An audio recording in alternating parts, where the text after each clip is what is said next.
Perkenalkan, nama saya Andini Novitasari, NIM A1A022049 dengan prodi Pendidikan Bahasa dan Sastra Indonesia.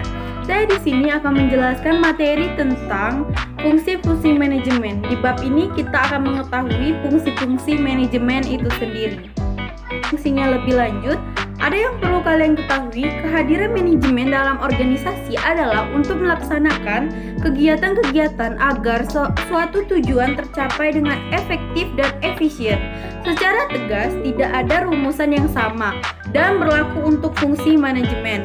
Namun demikian, fungsi manajemen dapat ditelaah dari aktivitas-aktivitas utama yang dilakukan para manajer, yaitu perencanaan, pelaksanaan, dan penilaian. Oke, berikut adalah materi-materinya. Yang pertama, perencanaan. Untuk perencanaan, fungsi perencanaan adalah sebagai pedoman pelaksanaan dan pengendalian, menentukan strategi pelaksanaan kegiatan, menentukan tujuan atau kerangka tindakan untuk mencapai tujuan tertentu. Dalam menentukan rencana, harus dilakukan secara matang dengan melakukan kajian secara sistematis sesuai dengan kondisi organisasi dan kemampuan sumber daya dengan tetap mengacu pada visi dan misi organisasi. Pendapat Andang 2014. Dalam perencanaan, yang perlu diperhatikan adalah menetapkan tentang apa yang harusnya dikerjakan, kapan dan bagaimana melakukannya, membatasi sasaran, dan menetapkan pelaksanaan kerja untuk mencapai efektivitas maksimum melalui proses penentuan target, mengembangkan alternatif-alternatif, rencana, mempersiapkan komunikasi, rencana-rencana, dan keputusan.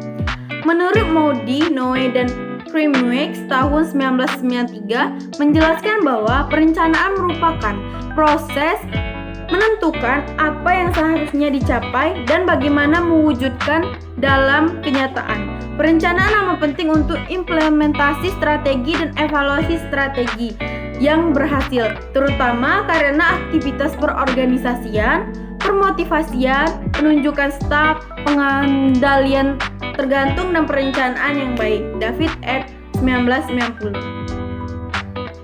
Burhanuddin juga berpendapat mengatakan bahwa perencanaan adalah bahwa pada dasarnya perencanaan merupakan suatu kegiatan yang sistematis mengenai apa yang akan dicapai, kegiatan yang harus dilakukan, langkah-langkah, metode, pelaksanaan, atau tenaga yang dibutuhkan untuk menyelenggarakan kegiatan-kegiatan pencapaian tujuan. Adapun perorganisasian. B. Perorganisasian. Fungsi perorganisasian dapat diartikan sebagai kegiatan membagi tugas kepada orang-orang yang terlibat dalam kerjasama untuk memudahkan pelaksanaan kerja. Pelaksanaan fungsi perorganisasian dapat memanfaatkan struktur yang dibentuk dalam organisasi. Artinya, deskripsi tugas yang akan dibagi adalah berdasarkan tugas fungsi, struktur yang ada dalam suatu organisasi. Perorganisasian suatu tugas dapat memperlancarkan alokasi sumber daya dengan kombinasi yang tepat untuk mengimplementasikan rencana.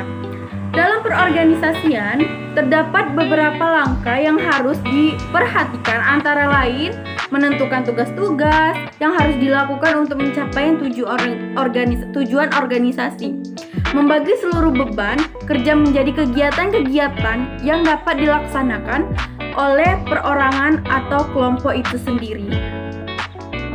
Ini adalah pendapat dari salah satu ahli, yaitu Hasibuan 1996, mendefinisikan perorganisasian sebagai suatu proses penentuan, pengelompokan, dan pengaturan bermacam-macam aktivitas yang diperlakukan untuk mencapai tujuan, menempatkan orang-orang pada setiap aktivitas ini, menyediakan alat-alat yang diperlukan, menetapkan wewenang yang secara relatif didelegasi kepada setiap individu yang akan melakukan aktivitas-aktivitas tersebut. Adapun proses organizing meliputi berbagai rangkaian kegiatan yang bermula pada orientasi atas tujuan yang direncanakan dan berakhir pada saat kerangka organisasi yang tercipta terlengkapi dengan prosedur dan metode kerja, kewewenangan personalia, serta ketersediaan peralatan yang dibutuhkan. Selanjutnya C. Penggerakan. Penggerakan adalah hubungan antara aspek-aspek individual yang timbul oleh adanya hubungan terhadap bawahan untuk dapat mengartikan dan memahami pembagian pekerjaan yang efektif dan efisien. Actuating adalah bagian yang sangat penting dalam proses manajemen. Berbeda dengan ketiga fungsi lainnya, planning, organizing, controlling, actuating dianggap sebagai intisari manajemen karena secara khusus berhubungan dengan orang-orang menurut Baharudin tahun 2010.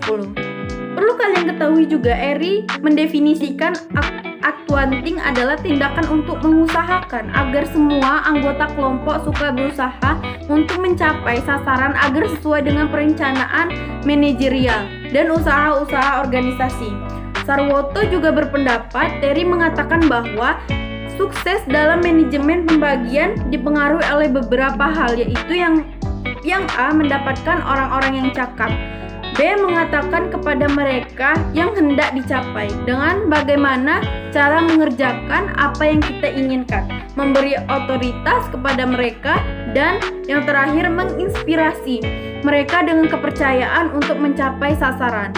Sarwoto tahun 1978. Dalam organisasi juga terdapat pengawasan. Pengawasan itu sendiri adalah proses penentuan apa yang dicapai, berkaitan standar apa yang sedang dihasilkan, penilaian pelaksanaan atau performansi, serta bila mana perlu diambil tindakan korektif. Ini yang memungkinkan pelaksanaan dapat berjalan sesuai rencana, yakni sesuai dengan standar yang diharapkan. Tujuan pengawasan menurut konsep sistem adalah membantu mempertahankan hasil atau output yang sesuai dengan syarat-syarat sistem.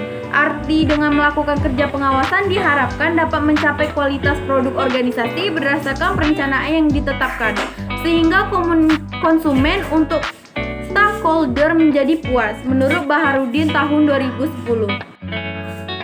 Adapun pengawasan dan fungsinya, manajemen sebenarnya merupakan strategi untuk menghindari penyimpangan-penyimpangan dari segi pendekatan rasional terhadap keberadaan input, jumlah yang kualitas bahan, staf, uang, peralatan, fasilitas, dan informasi. Demikian pula pengawasan terhadap aktivitas penjadwalan untuk ketetapan pelaksanaan kegiatan organisasi. Sedangkan yang lain adalah pengawasan adalah output standar produk yang diinginkan, menurut Syafruddin tahun 2005.